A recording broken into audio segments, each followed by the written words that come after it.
The Rotoworld football crew is here for some of the players we are trying to avoid this year in fantasy drafts. Josh, Nick, John Daigle, Jesse Pentusco, and Patrick Doherty. Let's start with you, Mr. John Daigle. I know that we like all football players. We love the NFL, but at times some of these players go ahead of where we want to draft them. Who's one of those names this year for you? Personally, I would prefer not to draft a running back who hasn't had 50 carries in any season of his career. And right now, that running back, Damien Williams, is going for whatever reason in the first-round turn or mid-second. And to me, that is extremely early. It has since died down slightly to the third round since Andy Reid came out, since Damien Williams had missed so much of camp with a hamstring injury, that he's going to be in a committee time back share. But I genuinely don't think that's the case at all. What going to happen is Damien Williams will probably get a lot of carries, but we still have Carlos Hyde. We still have Darwin Thompson, which is the late round back I'm targeting.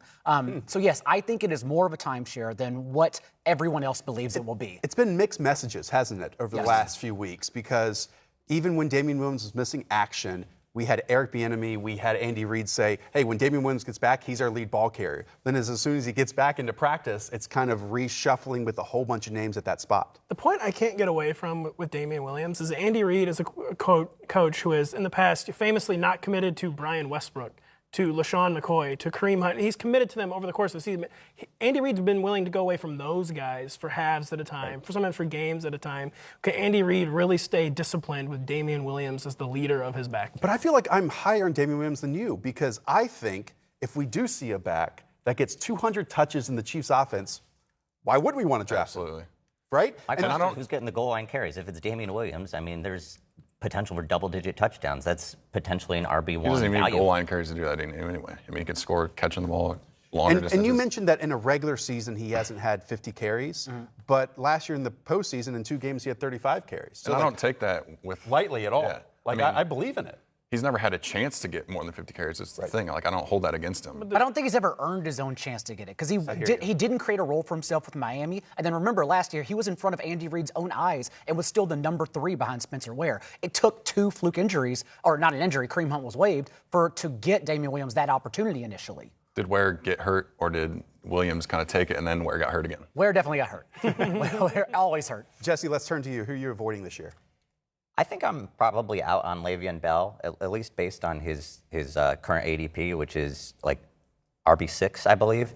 You think about it, this is a guy who hasn't played football in 2 years, and the last time we saw him in Pittsburgh in 2017, which was a much better offense than the one he's entering in New York right now, he averaged only 4.0 yards per carry, which was his lowest average since 2013. So he might have been on the decline then, and he just missed a year of his prime.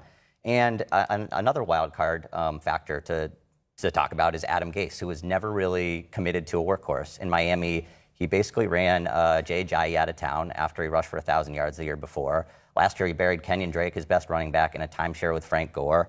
I think on volume alone, Bell might be able to return RB1 value, but I just think there are better options in that same range. Yeah, does that mean you want a James Conner, a Todd Gurley, a Joe Mixon, a Dalvin Cook ahead of them? Yeah, and I'm back in on Gurley a little bit too. Interesting. Pat, what about you? You couldn't. James Conner, I like him as a 2nd or a 3rd round pick. I don't like him as a 1st round pick. He's going as like the 7th or 8th, sometimes 6th running back, the 9th, the 12th range. And to me, it was a player, he was hurt much the second half of last season. He was less efficient in the second half last season when he played. The Steelers talked about wanting to limit his reps more. He was, earlier in the offseason, he was like on board with that.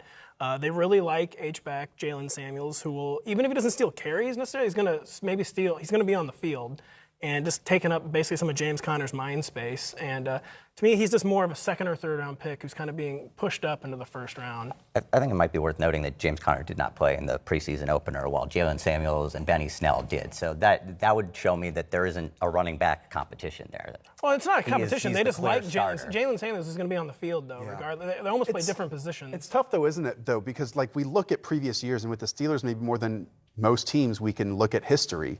And no matter who it's been, they've had one running back. James Conner's not the level of talent that those players were. But is he on D'Angelo Williams' talent? Because D'Angelo was extremely talented, not when he was on the Steelers. He was, but James Conner put up similar production to what D'Angelo Williams did. And when D'Angelo Williams was the only back there, Or Pat has to sell his points. So. I understand. I'm kind of in on James Conner. Probably, I don't know. It's difficult. Like the Le'Veon Bell versus James Conner dynamic is an interesting one at the end of the first round. It is. I just don't see. I know what they've said, but like Jalen Samuels was literally obsolete. Like he had great replacement games, and then they didn't use him at all. Well, week 17 when they both played, he had 9 touches, 7 catches, and James Conner was coming off injury. I'd say that's when he was actually limited. Yeah. And Antonio Brown didn't play. Yeah. So really, Pat, you're probably avoiding. But Antonio Brown's not there this year. There's a lot of targets. Right. So Jalen Samuels is going to be on the field. It might not necessarily I agree be. with that part. Yeah. It might not just be as in the under the direction of like stealing work. But if that's the case, yes, I think Jalen Samuels then has standalone value. He's not taking away from Connor,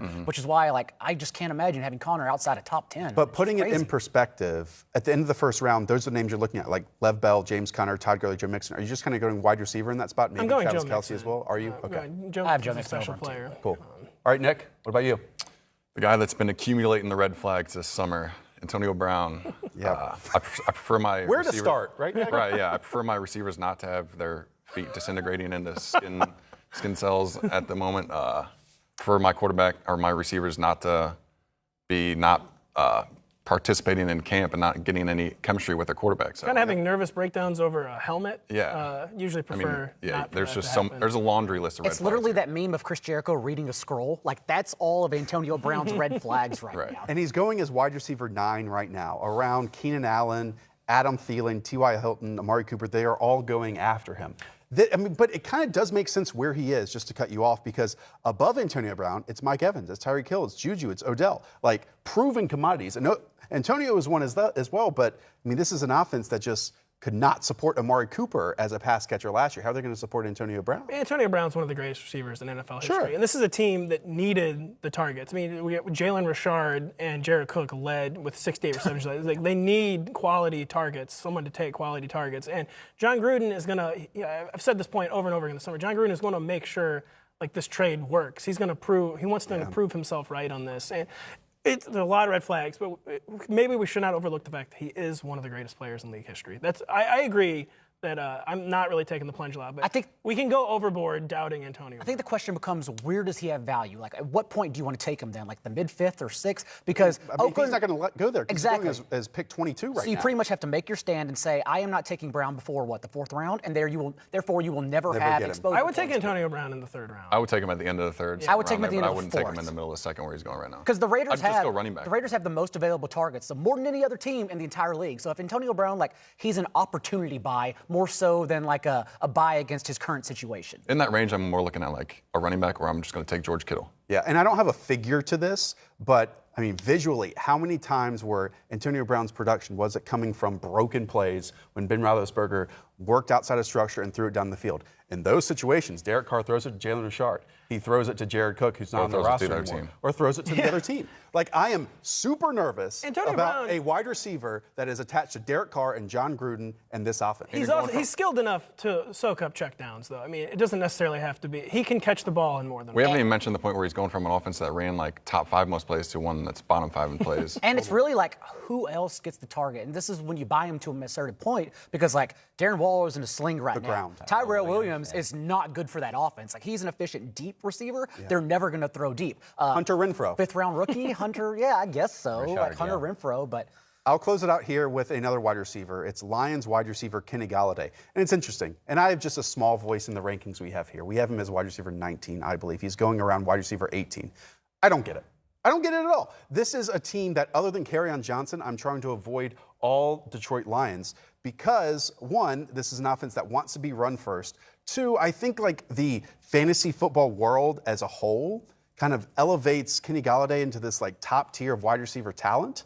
And in many ways, last year when it was just he and Marvin Jones, the two tied in average number of targets per game with 7 per contest. Like, I don't see a volume receiver. I don't know if I see one of the top, talents at the receiver position. I'm out completely on Kenny Galladay around this wide receiver 18-19 territory. I just see an offense where it's really centered, where it's either going to be Kerryon Johnson getting the ball or it's going to be Galladay and Marvin Jones. I mean, there's not a lot of other ancillary pieces, so I'm not totally out on Galladay, but I'm not ending up with him anywhere because I'm not taking him at that price. In an offense that went completely off the rails last year, still finished as a wide receiver too. So it's not like he fell off the fantasy map. And It's also just a bet on an extremely talented player taking another step forward in his third year in the league. Outside of Bevel's run-first offense, my biggest concern, because everyone quotes his splits, like he closed the year, as you said, without Marvin Jones. That's the big thing. Because with Marvin Jones was the wide receiver one there. So that is my huge concern. Like, can he do it next to Marvin Jones? And these are the receivers going after Kenny Galladay. It's Chris Godwin, it's DJ Moore, it's Tyler Lockett.